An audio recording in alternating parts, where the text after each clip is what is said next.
Kalau nggak baca dakwaan ya udah nggak usah ngomong lah. Saya ini orang Kelihatan terdidik, banget nggak mau debat ngertinya. kusir seperti ini. Nanti saya berikan kesempatan habis ini Mas Roy, Saya orang terdidik, nggak mau debat kusir lah. Pertama ada saya sepakatnya juga sama Bang Lukas tadi ya, bahwa memang negara harus hadir dalam setiap konflik-konflik opini maupun problem hukum yang ada ini. Nah sehingga itulah signifikannya harus dipercepat pokok perkaranya, Mas Roy. Itu wujud kehadiran negara. Jadi jangan diperpanjang lewat peradilan dan seterusnya. Saya masuk ke substansi judul kita malam ini ya, soal Petun memperkuat keputusan di KIP. Ijazah Pak Jokowi harus dibuka. Apakah kasus selesai? Sebenarnya nggak spesifik ke itu amar putusannya. Oh gitu. Ya, Oke. memperkuat putusan KIP. Nah, salah satu amar putusan KIP itu bahwa ijazah itu bukan salah satu yang dikecualikan untuk dokumen yang tertutup kan. Jadi ijazah itu bisa dibuka ke publik. Nah, itu salah satu. Bisa, bukan harus ya. Memperkuat putusan KIP aja. Jadi PT Tun kemarin amar putusan KIP. Yang Anda pahami putusan KIP adalah ijazah tidak bagian dari yang dikecualikan, seperti yang dimaksud Bang Lukas. Artinya misalnya apa? Ijazah tidak merupakan bagian yang dikecualikan. Artinya bisa dibuka, bukan wajib dibuka. Bisa dibuka kalau ada yang meminta kan, dan ada kepentingan yang sesuai dengan rambu-rambu tentunya. Oke, bisa dibuka kalau ada yang minta, bisa juga tidak dibuka walaupun kan, ada yang minta. Kalau nggak ada yang berkepentingan ngapain juga UGM harus membuka ke publik milik pribadi orang kan? Betul. Kalau ada yang meminta pun kalau pengadilan meminta ya ditunjukin. Kalau misalnya sekarang gini. Apa yang dituntut Bang Bonatua termasuk Bon Jovi itu kan sebenarnya sudah dipenuhi oleh KPU kan? KPU. Dan yang diperkuat di sini adalah salinan yang ada di KPU. Silakan. Nah, sekarang kalau merembet ke UGM, ya kan itu yang digugat oleh UGM kan. Bahwa itu, dan sebenarnya yang di KIP tadi sudah diperkuat oleh Bang Lukas, enggak semuanya, sebagian besar lah. Termasuk kartu rencana studi, kartu hasil studi, tapi soal tanggal apa segala macam itu kan masih ditutup kan kemarin. Nah, tapi saya nggak masuk di poin ditutup, tidak ada tanggalnya. Tidak ada tanggalnya. Oke, saya nggak terlalu jauh ke situ. Yang pasti saya mau bilang begini, dengan keputusan Tun kemarin sebenarnya itu menjadi memperkuat positioning Pak Jokowi. Sebenarnya ya, makanya kita senang sebenarnya satu sisi.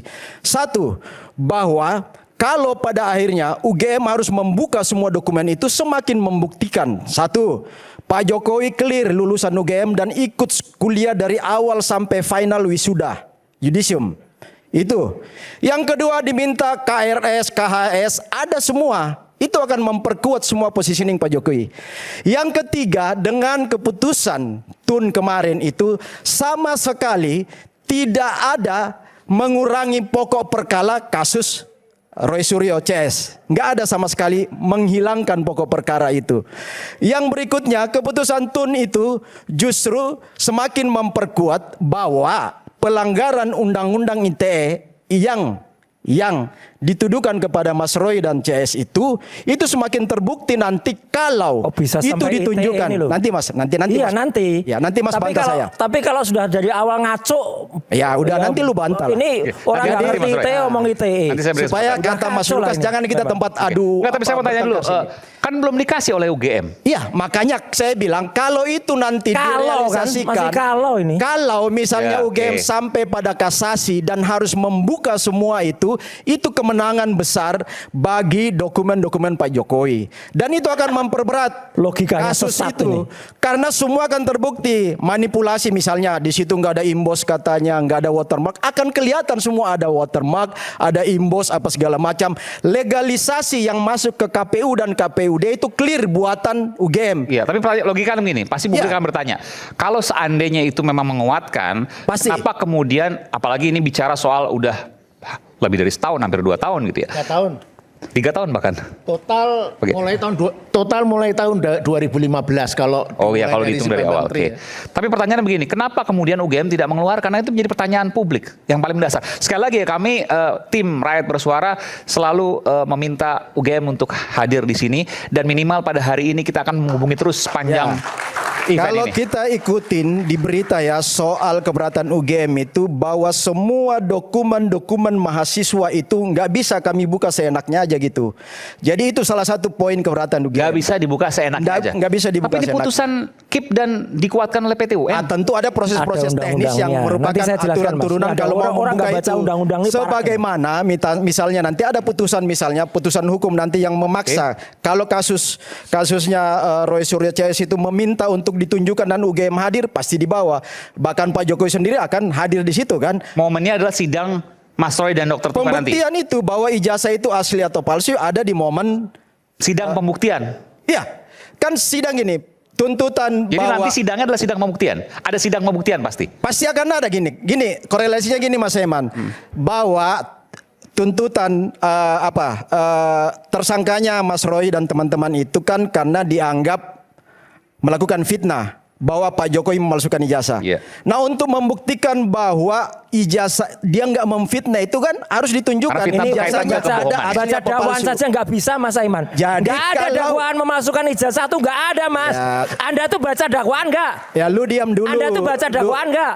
Saya Kalau nggak nggak mau- baca dakwaan ya udah nggak usah ngomong Saya lah. ini orang Kelihatan terdidik banget nggak mau nggak debat ngertinya. kusir Oke. seperti ini. Nanti saya orang berikan kesempatan terdidik. habis ini Mas Roy saya Ya, berikan saya kesempatan. orang terdidik nggak mau debat kusir lah. Iya, iya, silakan. Jadi Orang gini, Mas terdidik Eman. tapi nggak baca dakwaan tuh namanya tidak Ya, terdidik jadi gini, Mas. Mas Nanti, Eman. nanti Mas Roy saya berikan Iya. kesempatan untuk Nanti bertanya langsung ke pembuktian Bung David. Ijazah itu Mas Roy itu kena pasal fitnah. Kalau ijazah itu terbukti, berarti dia real fitnah kan. Tapi kalau ijazah itu misalnya dibuktikan benar-benar palsu, dia bebas.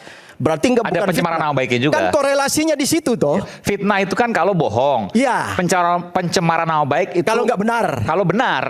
Kalau benar informasinya benar, Ya, tapi berarti merupakan dia nggak mencemarin. data pribadi. Ya, makanya nanti Bedanya di fitnah dengan kasus, pencemaran nama baik. Kasus Saya itu belajar nanti dari akan Red Suara dibuktikan juga. loh, Mas Aiman. Dibuktikan bahwa ijazah itu ada real dan dikeluarkan oleh UGM, diterbitkan oleh UGM, dan Pak Jokowi mengikuti proses dari penerimaan tes awal, penerimaan mahasiswa baru sampai pada clear terakhir, ya proses yudisium itu semua diikutin. Itu signifikan kehadiran UGM nanti di situ. Oke. Kan itu poinnya. Jadi begini, menurut Anda nggak perlu dilihat yang sidang-sidang yang lain, KIP, PT UN, fokus aja nanti di sidang Tifa dan Dr. Korelasi- Tifa dan Mas Roy. Ya korelasi pembuktian bahwa ijazah Pak Jokowi itu asli atau palsu nggak ada kaitannya sama sekali dengan hasil TUN kemarin nih PT TUN itu. Nggak Oke. ada, karena itu antara UGM dengan KIP. Baik. Ya, UGM memprotes bahwa ini harusnya nggak bisa dibuka ke publik. Kan itu poinnya. Pak Jokowi itu nggak ada urusan di situ, ijazah Pak Jokowi nggak ada urusan. Oke. Saya kira itu aja dari saya. Oke, Makasih. baik. Silakan Mas Roy. Ya, baik. Saya akan jelaskan pakai gambar, ya. Oh, oke. Pakai pembuktian. Tadi mau nanya dulu, tadi kan mau nanya tuh. Oh ya, enggak. Saya mau nanya gini. Jadi saya tidak akan hanya ngomong aja, karena rektor UGM tuh hanya ngomong aja itu ya, nggak ada datanya sama sekali yang ditunjukkan. Dan bukti bahwa orang-orang di sana itu, Mas Aiman tuh hanya ngomong aja tuh sudah jelas. Kemarin sore ada David Pajung, ada juga Ade Darmawani, dan ada satu orang yang menantang-nantang saya kemarin sore itu. Roy, besok saya tunggu ya kamu laporan, saya tunggu, saya akan datang. Pagi tadi itu sidang pokok perkara di Pengadilan Negeri Jakarta Utara, orangnya tidak berani datang. Namanya inisialnya L, belakangnya Ecumanan. Inisialnya L. Itu kawannya Bang Ade. Iya, itu ada kemarin di salah satu rumah makan, namanya rumah makan H. Enggak, maksudnya belakangnya ngomong apa? dulu Mas Roy. Andayani. Saya jawab dulu Mas Roy. Ya, ini Jadi- saya selesaikan dulu, Ya, di Jalan Matraman itu nantang-nantang, Mas Aiman, nantang. Lagi apa sih? Event apa itu? Apa lagi acara apa itu? Itu event mereka konpres mau menggeruduk loh ini ya, mau menggeruduk Mahkamah Agung dengan akan memberi 1.000 atau 1.000.000 lilin. Oke. Mungkin kalah sama 100 jutanya Prof. Denny Tujuannya? Indrayana. Supaya mengeluarkan MA itu, mengeluarkan perma ya atau SEMA untuk supaya tidak propat prapit. Lah Oh. propat prapit itu putusan dari KUHAP, Kitab Undang-Undang Hukum Ya, ya, Acara ya. Pidana. Kalau perma atau SEMA itu di bawah KUHAP. Ya, Nggak bisa satu peraturan di bawah undang-undang itu kemudian membatalkan undang-undang, nggak bisa ini. Jadi karena logika peradilannya Mas Roy sampai 4 kali nih, jilid keempat, yang nggak Iya. tahu selesainya kapan. Dan ini belum selesai. Oke. Masih ada lagi? Jangan takut dengan Prapit ke-5, Prapit ke-6, Prapit ke-7, Prapit ke-8 gitu ya. Oke, saya jelaskan dengan gambar. Jadi saya akan sampaikan dulu beberapa. Oh, wayang nanti, Mas. Sabar. Jadi saya minta tampilkan dulu. Nah, ini. Oke. Jadi di sini ini kan yang rame selama ini. Selama ini kalau fair maka harusnya ya kalau misalnya ini dikatakan oh itu kan miliknya Dian Sandi. Oke. Mana ijazah aslinya? Kami akan teliti dan ini adalah ijazah asli sebelah kanan milik almarhum Bambang Rudiarto. Ini jelas tuh ada watermarknya, jelas ada embossnya. Tuh embossnya jelas banget itu. Jelas ada lintasan stempel, jelas meterainya warna merah, jelas. Sama-sama scan. Ini sama-sama scan ya? Ya, sama-sama. Ini nggak ada tuh watermark, nggak ada tuh emboss, nggak ada lintasan stempelnya. Ini nggak ada di bawah jas ini. Hanya orang yang katanya otaknya sudah tertranslasi dan terrotasi itu yang kemudian mengatakan ini ada. Ya dia tambahi makanya ada. Meterainya juga beda. Oke, artinya kalau sama-sama diteliti fair, kita juga akan bisa meneliti ini asli atau tidak. Masalahnya Mas Aiman, UGM boleh. Oh ini kami akan menyimpan ijazah ini karena ini adalah milik publik. 1. Undang-Undang Perlindungan Data Pribadi nomor 27 tahun 2022 tidak ada bicara masalah ijazah keseluruhan. Yang ada itu bicara masalah NIK, masalah data pribadi terspesifik. Saya ikut menyusun naskah akademiknya Mas Aiman. Jadi itu tidak benar kalau pakai Undang-Undang Perlindungan Data Pribadi. Kemudian Undang-Undang Keterbukaan Informasi Publik nomor 14 tahun 2008. Betul ada pasal 17 yang dikecualikan. Termasuk salah satunya data rinci milik pribadi sendiri. Tapi pasal 18 ayat 2-nya bagi orang yang pernah memegang jabatan publik. Orang ini memegang jabatan publik atau tidak? Enggak tahu karena orang ini bukan Jokowi. Ya, bukan. Jokowi itu memegang jabatan publik, dia presiden. Orang ini bukan Jokowi. Mas Roy mengatakan iya, itu. ini bukan foto dia udah. Foto usia 40 tahun ke atas tuh gak mungkin detail banget kayak gini nih. Foto itu nanti ada. Oh maksudnya usia foto. Usia foto. Ya oke. Usia dokumennya. Saya periksa di Polda Metro Jaya dan waktu itu Rismon. Jadi ini pernyataan baru, bukan baru juga. Dulu pernah saya keluarkan. Ya, tapi menegaskan lagi bahwa Mas Roy foto ini bukan foto yang dicetak pada tahun 85. Dan ya, itu bukan Pak Jokowi. Kalau lihat fotonya nggak ada Jokowi bentuknya kayak gini nih.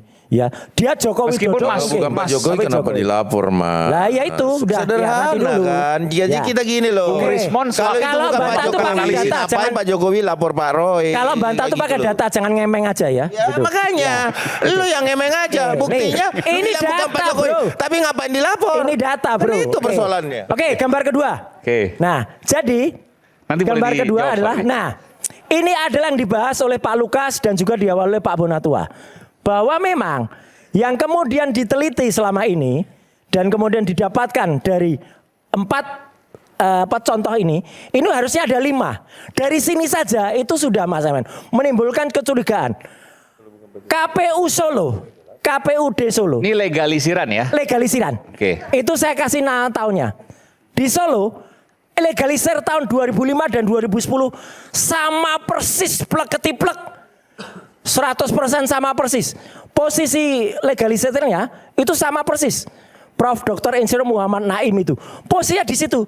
Jadi 2005 dan 2010 Mas Aiman dan seluruh pemirsa Layar Bersuara ini sama persis. 2005 dan 2010. 2005 dan 2010 nggak mungkin ada ijazah sama persis. Loh, kalau legalisir mungkin aja. Siapa tahu sekali legalisir 5, 10. Nah nggak boleh. Legalisir itu ada waktunya. Nggak boleh satu legalisir saya tahun ini. Kemudian dipakai 10 tahun lagi. Nggak boleh. Nggak bisa. Nggak boleh. Ada tulisannya harus berlaku sampai. Ya ada itu. Okay. Dan ini tadi yang disampaikan oleh Pak Lukas. Jadi berlaku sampai kapannya itu berbeda.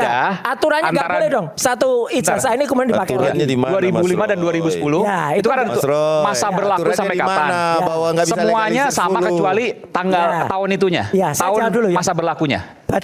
Dia belum baca Undang-Undang Sistem Administrasi Pemerintahan. Ya, udah ada di situ. Ya, udah gampang jawab orang kayak gitu tuh. Ya. Nah, jadi ini tadi yang disampaikan Pak Lukas. Ini capnya antara 2005, 2010, 2012, 2014 itu merah capnya.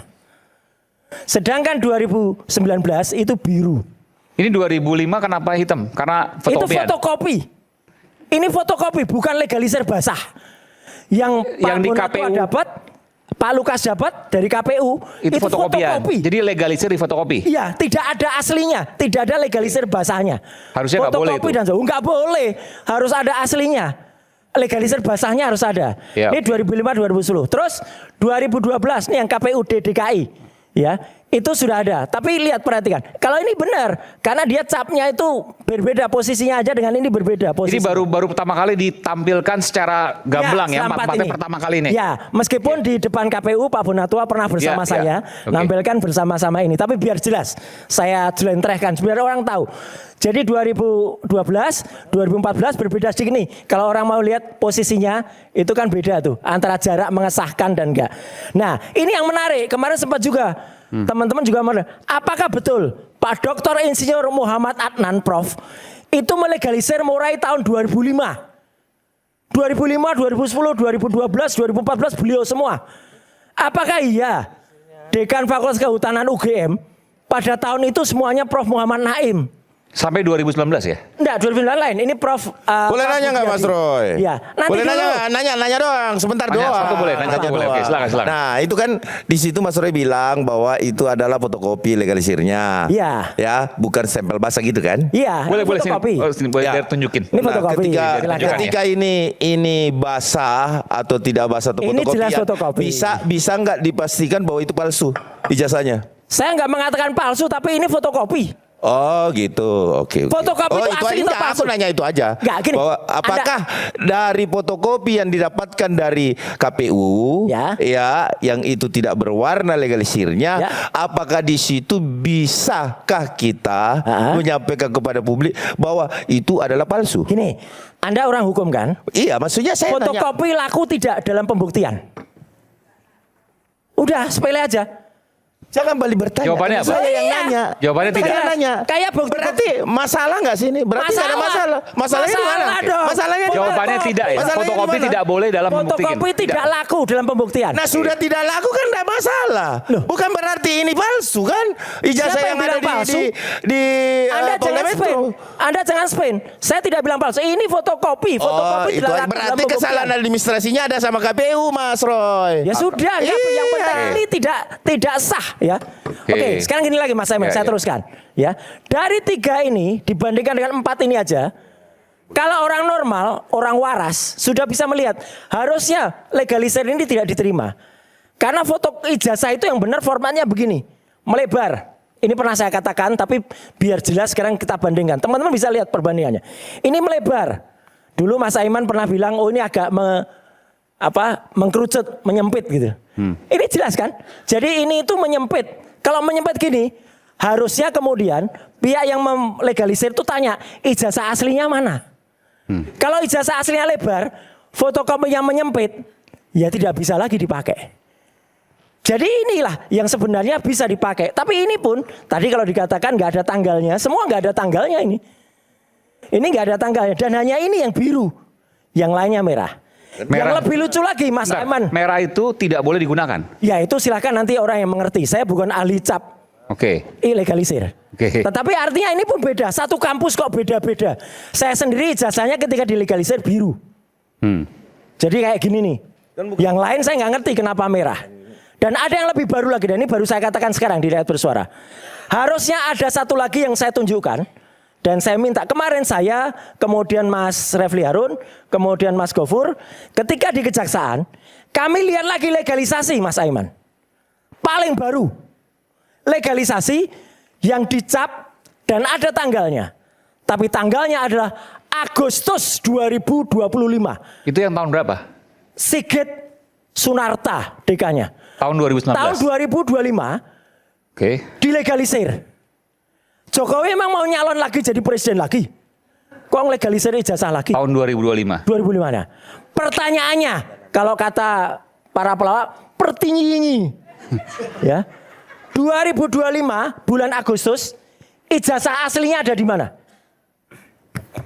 Tanggal 23 Juli, seluruh pemirsa bersiara buktikan kata-kata. 23 Juli 2025, ijazah itu sudah disita Polda Metro Jaya. 23 Juli 2025. Kalau kita melegalisir ijazah Mas Aiman, kita harus bawa ijazah aslinya atau enggak? Bawa. Harus bawa. Berarti si Sunarta melegalisir Agustus 2025. Itu dia pakai ijazah aslinya atau tidak? Dia lihat atau enggak? Kemarin kan udah dijelaskan. Nah, kalau ijazah aslinya berarti ada pinjem pakai dari Polda Metro Jaya, harus ada catatannya. Tapi sebentar saya mau tanya dulu, emang ada ijazah legalisir tahun 2025 Ada, saya Prof. lihat. Firman? Untuk apa Pak Jokowi ijazah legalisir tahun 2020? Oh, Pak Jokowi nggak merasa, nggak pernah menceritakan itu. Kalau nggak merasa berarti bohong. Udah gitu aja. Saya, Mas Refli, Dr. Tifa, Pak Gabdur itu melihat Apa urgensi? ada ijazah yang dilegalisir Agustus dan itu disinyalir 2025. 2000. Kalau tidak kemudian dipakai nanti, bisa jadi nanti ijazah asli dikatakan nggak usah ijazah aslinya, saya pakai legalisir saja. Ini modus ijazah asli nanti nggak akan ditampakkan di persidangan. Udah itu jahat. Satu lagi sebelum break Mas Aiman, tolong tampilkan lagi. Ini udah pegang kanu. Jadi Tampilkan lagi. sebelum Mas Roy, kan Gambar. tadi Mas Roy mengatakan bohong. Iya bohong kan? Sebenarnya Mas Roy ini omong-omong mau ngomong apa? Saya ingin Mau ngomong apa? Saya nggak ngerti. Kita kan Ijazah. berbicara. Tadi sudah ditanyakan, apakah yang disampaikan ini menyampaikan Mas Roy mau menyampaikan ijazah Pak Jokowi palsu? Tidak. Apakah Roy adalah kuasa dari Bon Jovi? Saya nggak tahu. Kan gitu. Jadi Siapa kalau yang bilang saya kuasa Bon Jovi? jenengan mau Anda baca nggak sih Prof? jenengan mau Profesor kok nggak baca tuh loh. Jenengan mau Saya kok kuasa tuh gimana sih ini? Loh, apakah Saya malam bukan ini kuasa jenengan dong. punya kuasa untuk menjelaskan ini? Loh, saya Nggak meneliti ada. ini gimana sih? Iya, tapi Saya kan- meneliti ini. Tapi kan saya tanya sekarang, apakah memberikan kuasa untuk menjelaskan? Ini pertanyaannya, Prof Firman apakah Materi termasuk hari penonton? ini adalah kita Iyalah. berbicara apakah Mas Roy menyampaikan ijazah Pak Saya Jokowi palsu apa meneliti itu. tidak? Udah. Jadi yang Mas Roy Ini teliti, orang nyepen ini, orang nyepen pikiran. Saya ngomong A, ini omongannya B. Kacau lah, udah nggak usah dengerin. Enggak lah Mas Udah, Roy. ini lagi. Karena Mas Roy Oke, nanti kita lanjutkan istirahat karena kita penyakit lanjutkan lagi. apalagi kalau kita tidak bisa mencerna dengan cermat. Jangan lupa secangkir kopi yang hangat dan nikmat untuk menemani kebersamaan dalam Rakyat Bersuara. Bersama saya Aiman Wicaksono, saya akan segera kembali sesaat lagi.